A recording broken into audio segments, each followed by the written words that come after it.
An all-new Land Cruiser finally debuts, but we'll only be getting the Lexus version. One of the best-known vehicles in the world is getting a long-awaited replacement with the debut of the 2022 Toyota Land Cruiser.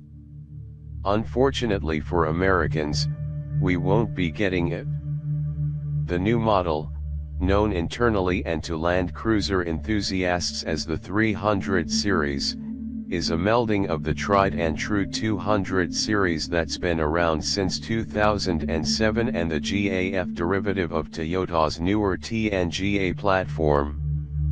Although it's still a body-on-frame truck-based vehicle, the Land Cruiser's frame has been redesigned in an effort to reduce weight and increase rigidity. Toyota claims the 2022 Land Cruiser is 441 pounds lighter than the old model, which we weight at 5,774 pounds in 5-seat configuration and 5,874 pounds in standard 7-seat configuration. Toyota claims to have also lowered the center of gravity, making it less likely to tip over in extreme situations, and improved the weight distribution, although its reported 53/47% weight distribution matches that of the last 200 series Land Cruiser we tested. Pour out a Kirin for the long-serving naturally aspirated V8, as it's been replaced by a twin-turbocharged 3.5-liter V6 making 409 HP and 479 lb-ft of torque, an improvement of 28 HP and 78 lb-ft in global markets. The Land Cruiser has long been offered with diesel engines as well, and this generation will have an available 3.3-liter twin-turbo diesel V6 with 304 HP and 516 lb-ft of torque.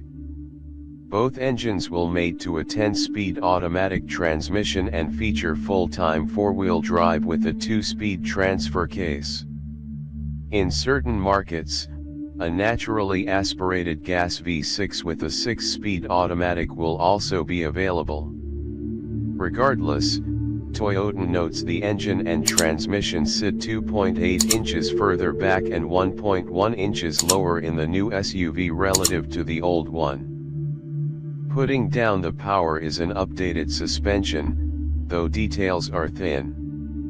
The independent front and live-axle rear suspension designs remain, but the company claims to have improved articulation all around.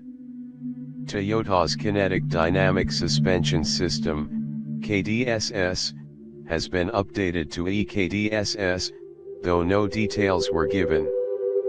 KDSS worked by using hydraulic pressure to modify the resistance of the anti-roll bars or effectively disable them, improving both on-road and off-road performance as needed.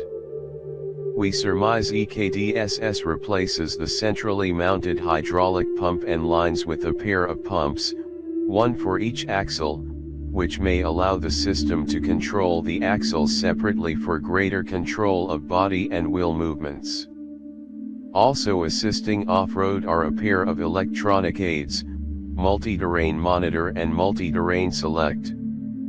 The former is a camera system that allows the driver to see obstacles that may be obscured by the hood or other parts of the vehicle.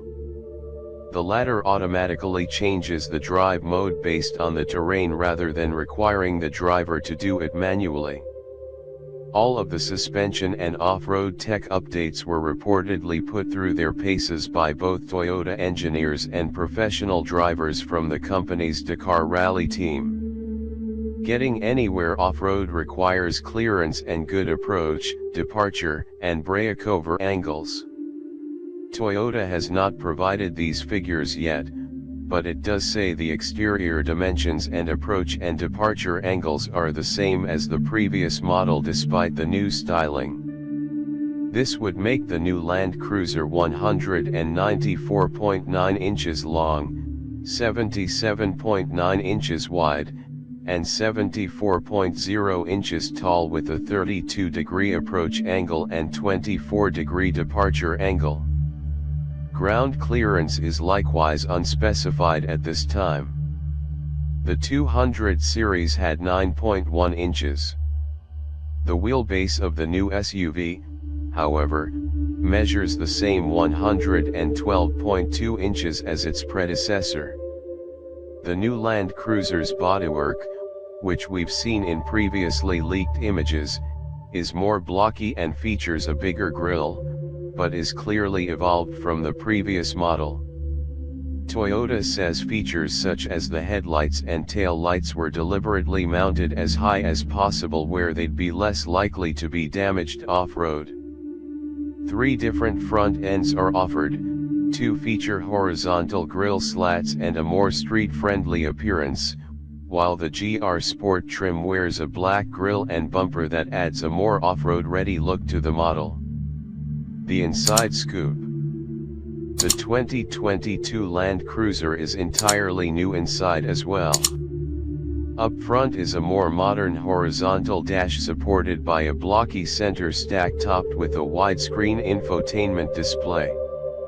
A smaller display splits the twin analog gauges in the instrument cluster.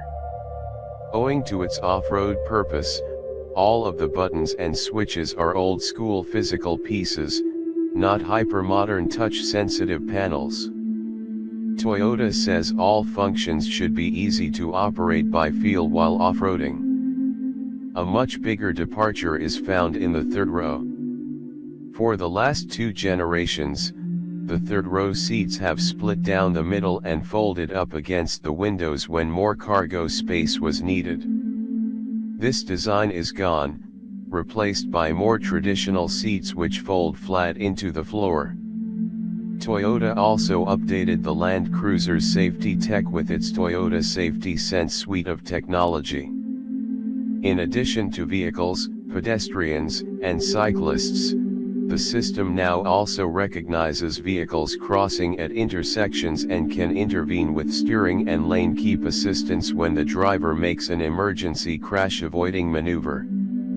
The system will also automatically brake to avoid collisions with vehicles, objects, and pedestrians during parking lot maneuvers. Additionally, Toyota repositioned the driver's seat to make the latest Land Cruiser easier to drive, as well as to reduce driver fatigue. While the new Land Cruiser will go on sale around the world this summer, it will be the first model in more than 60 years not to be sold in the United States. We first reported this disappointing turn of events in 2019, which were initially denied by Toyota before an official announcement was finally made late last year.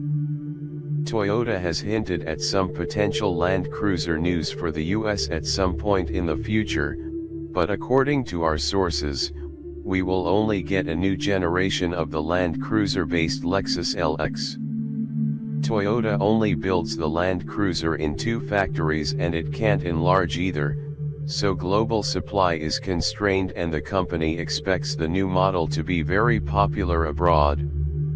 In the US, sales numbers have been small for years in part due to the high starting price. The Lexus LX sells at a higher price with a commensurately higher profit margin, so rather than continue to sell both, Toyota will only sell the more profitable Lexus model in our neck of the woods. We expect information on the next generation LX to be announced later this year now that the 300 series Land Cruiser has finally been revealed. Let us know your review of the 2022 Toyota Land Cruiser. Thank you for watching the video. Please click the button to subscribe to the channel and watch the next car review videos.